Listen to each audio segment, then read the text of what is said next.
Hello everyone, সকলোকে আৰু এটা নতুন ভিডিঅ'লৈ মই সবকে স্বাগতম জনালো আৰু আমাৰ এই দা অসমীয়া বেংকাৰ চেনেলটোলে আজিৰ ভিডিঅ'টোত আমি IBPS PO প্ৰিলিমছৰ কথা পাতিম বেছি দিন নাই IBPS PO প্ৰিলিমছলে এসপ্তাহ বাকি নাই কিছুমানৰ হয়তো আগতে হ'ব পাৰে কিছুমানৰ পিছৰ সপ্তাহত পৰীক্ষা হ'ব পাৰে তো মই ধৰি ললো যে লাষ্টৰ সপ্তাহটো আমি কেনেদৰে প্ৰিপাৰেচন কৰা উচিত IBPS PO প্ৰিলিমছ এক্সাম দিয়াৰ আগতে মই নিজেও তিনটা বেংক এক্সাম ক্ৰেক কৰিছিলো তাৰে এটা আছিল IBPS SO IT অফিচাৰ যোনটো PO লেভেলৰ জব আছিল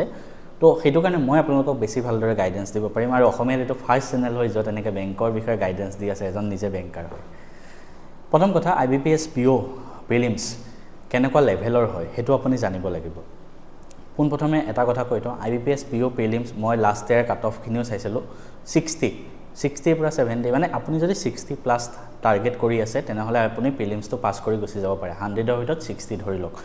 আগৰ কাট অফ কেটা এনালাইসিস কৰি মই এটা ভিডিও দিয়া আছিল তাতো মই কৈছো 60 টাৰ্গেট কৰি লওক ফাৰ্স্ট অফ অল ঠিক আছে কাৰণ 100 ৰ ভিতৰত 60 ওপৰত পালে হল সব প্ৰিলিমছত আপুনি যিমানে মাৰ্কস পায় দ্যাট ডাজন্ট ম্যাটাৰ আপুনি জাস্ট কাট অফ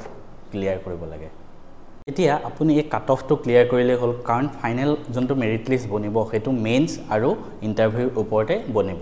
এটা প্ৰিলিমছ এক্সামটো দিব যাওঁতে ফাৰ্স্ট অফ অল মাইন্ডত মনত ৰাখিব আপুনি 60 প্লাস টাৰ্গেট কৰি লওক এই এসপ্তাহটো আপুনি কেনেদৰে পঢ়িব এই সপ্তাহটো আপুনি যিমান পাৰে মক টেষ্ট দিয়াত চেষ্টা কৰক এতিয়া মক টেষ্ট কিন্তু উভয় নদী কৰি নিদিব ঠিক আছে বহুতে ক'ব পাৰে দিনটো মক টেষ্ট দি থাকক দিনটো দি থাকক নকৰিব হেনেকুৱা ভুলটো নকৰিব এই সপ্তাহ আপুনি কেনেকৈ পঢ়িব মই আপোনালোকক এটা গাইডেন্স দি দিছো 7 দিন আছে ধৰক প্ৰত্যেক দিনে এটা মক টেষ্ট দিয়ক ফুল লেংথ এটা ফুল লেংথ মক টেষ্ট 1 ঘণ্টাৰ হ'ব সেই 1 ঘণ্টা ফুল লেংথ মক টেষ্টটো আপুনি এনালাইজ কৰিব 1 ঘণ্টা 2 ঘণ্টা তেনেকৈ টাইম ধৰক ঠিক আছে সেই ফুল লেংথ মক টেষ্টটো আপুনি ৰাতি দিয়ক কাৰণ নৰমালি এনেকুৱা হয় মক টেষ্টটো দিয়াৰ সময়ত পিছত আমাৰ মানে পঢ়িব মন নোযোৱা হৈ যায় তো ৰাতি দিব পাৰে মক টেষ্টটো দিনৰ সময় ভাগত কি কৰিব আৰু এটা কথা কোনবাই যদি ক'বাত জব কৰি আছে কোনবা যদি ষ্টুডেন্ট হয় এই পৰীক্ষাৰ আগৰ এসপ্তাহ 10 দিন পুৰা ছুটি লৈ লওক পুৰা ফুল টাইম দিবই লাগিব কাৰণ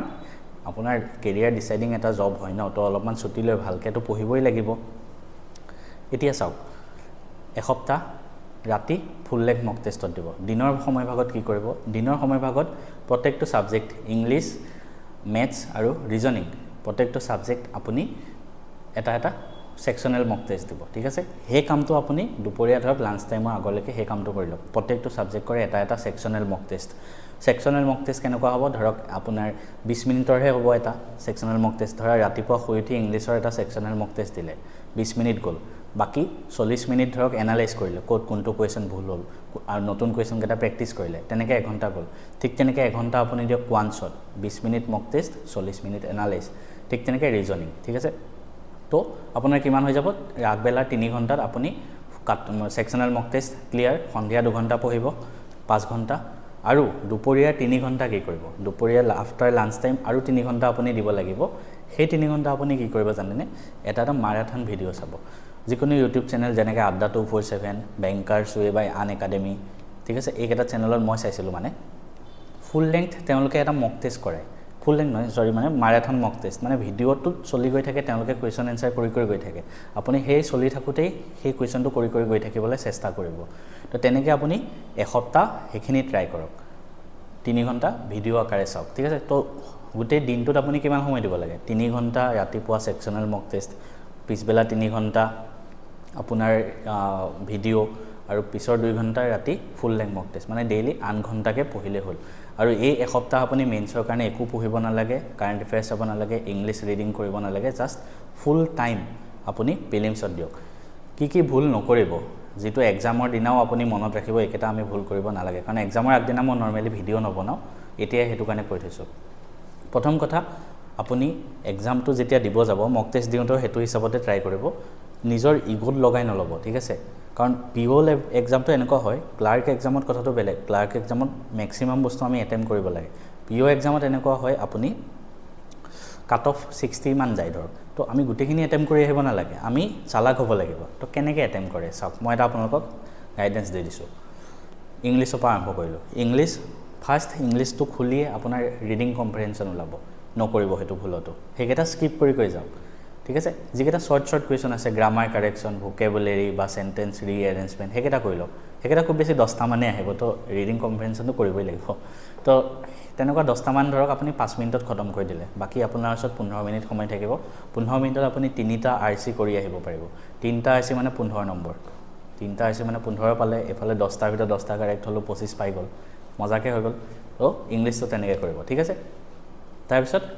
ৰিজনিং কলো ৰিজনিংত কি কৰিব ফাৰ্স্ট খুলি ধৰ পাজল ওলাল ভুলটো নুসুব পাজল কেটা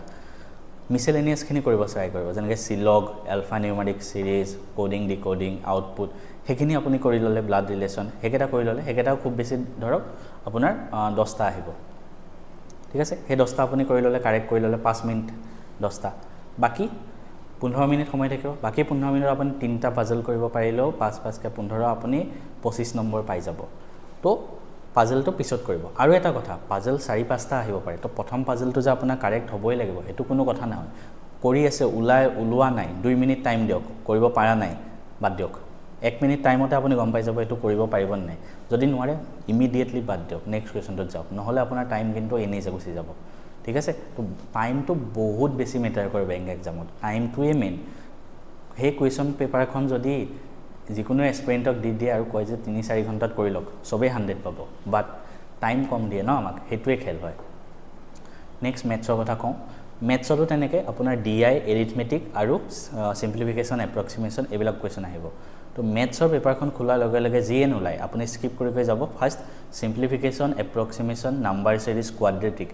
যিখিনি স্পিড মেথছ হেখিনি আপুনি ফাৰ্স্ট কৰি ল'ব পুৰা যিমান পাৰে স্পিডত কৰিব 2-3 মিনিটত খতম কৰি দিব চেষ্টা কৰক তাৰপিছত এৰিথমেটিক খিনি কৰিব ঠিক আছে